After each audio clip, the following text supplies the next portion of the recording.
very well we can't do practical in your end, because any other error comes now. Few people, they don't know like how do we handle the errors and all.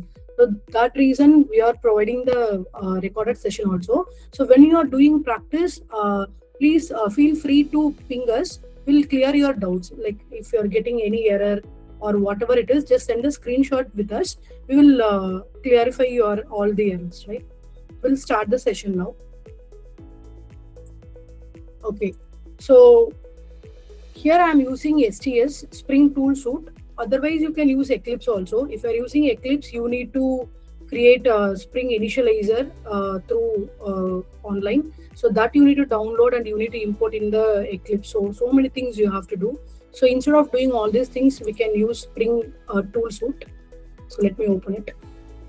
First, we need to create the package name called entity. So inside the entities package, we are going to keep our and also one more thing, whenever you are creating any project, if you are getting any error, you should not go ahead to the next step. I'll tell you how to clear the error also.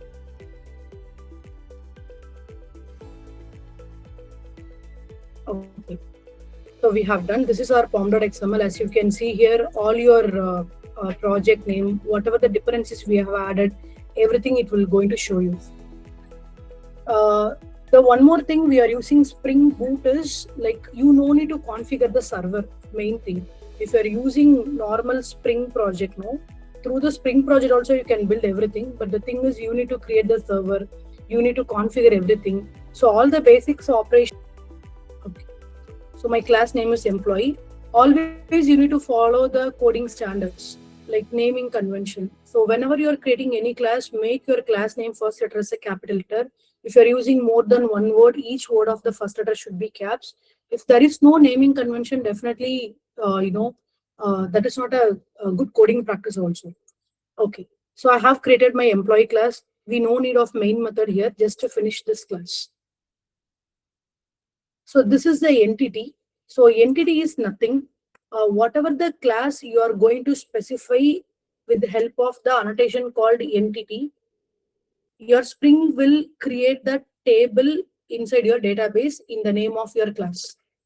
So this entity you need to import from Jakarta persistence library. So if you are not specifying entity, your table will not going to build in your backend. Okay. So I'll repeat again. You are creating the employee class. So the same, whatever the data you are going to create, let's say I'm going to specify here integer EMP number. Okay. So showing from the different package, please make sure one thing, whatever the annotation you are using, it should comes from the Jakarta persistence library. It should not come from any other library. That's it. So I'll repeat again. Now the meaning of this ID is I'm going to use few variables, employee number, name, email, and password. So here I want to make my employee number as a primary key, though you have to use ID annotation here. Then this one, why I'm using is I want to make it auto increment. Every time I don't want to give the number explicitly 1, 10, 100 like that. So I want to give a automatic increment. So that reason I specified here generated value is the annotation. It contains the strategy. Strategy means nothing. What type of database you are using, you need to choose it. So here I am using MySQL, right? So I am using identity. So if you can use auto also, it will support for all the databases. Specifically, if I want to mention means you can use like this. So do you have any doubt up to this, guys? Is it clear? Shall I go ahead?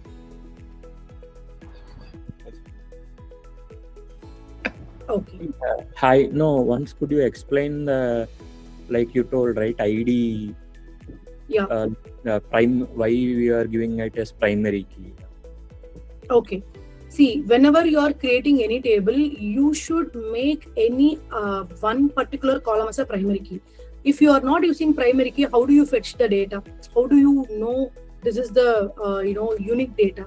So you have hundreds of employees, right? So I want to fetch one particular, for example, parent name. So how do you fetch that particular data? The same name, so many people can contain, no? So if you have primary key, so easy with the help of your ID, employee ID, so you can fetch the data.